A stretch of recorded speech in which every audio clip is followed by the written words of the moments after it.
So much come out over the past year, and even during, those early days after the dust was settling, it was clear that Trump knew what was happening, but they kept denying things. We saw Fox News try to blame Antifa. Now, nearly a year later, we're seeing that Trump's own son was begging him to stop the violence, indicating that they understood that he had some control over the matter, right? Yeah, frankly, you use the word shocking, and the thing that is the most, the greatest revelation in this is maybe that it's not shocking at all. We've heard all of these Fox personalities brag about their personal conversations with then President Donald Trump, and we've, of course, heard Donald Trump routinely brag about how often he reached out to his informal group of advisors, all of whom were Fox News personalities. He talked at length about It's his just close relationship shocking with he Sean hasn't been Hannity and with arrested. Laura Ingraham. Perhaps it shouldn't be shocking at all that those individuals were in close contact with him and his White House, reaching out and making policy recommendations and making rhetorical recommendations directly through the chief of staff. I think the most interesting thing about the revelations from the House Select Committee, first and foremost, is just how much Mark Meadows has implicated himself and Trump's allies in what is really, truly a vast cover-up of what actually happened on the January 6th riots and the insurrection that day. You did get caught in the We cover-up. knew in the lead up to the events that Donald Trump was publicly coordinating this. He was reaching out to people on Twitter. He was asking people to come to the Capitol, come to the National Mall, come to D.C. for what he said would be a wild time. They knew that this was going to happen. And like you said, in the past year, Trump and his allies just looked at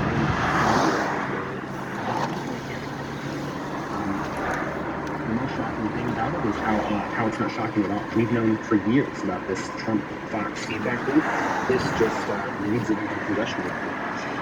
Laura Ingram's texts were particularly egregious. She, said that Trump this would undermine his legacy. And then she went on Fox News and blamed Antifa. I mean, what the Fox News hosts that we now know urged Trump to stop it, what they said in the days after January 6th, when they said anything at all, because they kept trying to downplay it, reveals just how, I don't even want to use the word disingenuous, how deceptive. They're liars. They're propagandists. This just kind of proves it over and over again, right?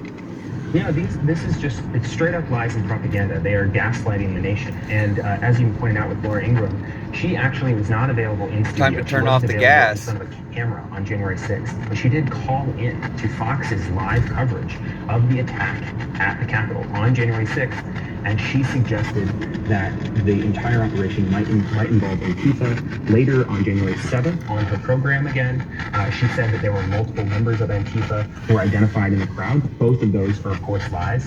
But while she was on her phone, And they still telling perpetuate Fox the News' lies. audience that Antifa and Black Lives Matter might actually be responsible or participating in this insurrection at the United States Capitol, on the same phone, on the same day, potentially just minutes apart.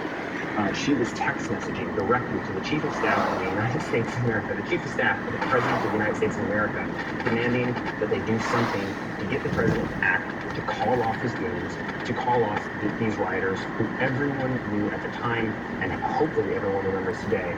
Those rioters were sent there by the President of the United States. We're coming upon the one-year anniversary of the riots. Can you give us a sense of where the investigation is and how Fox News might have been covering it or not even now? All of this has been revealed. I imagine that Media Matters will be examining how they have been covering the story of these texts being revealed. In any other media organization, say CNN and Chris Cuomo,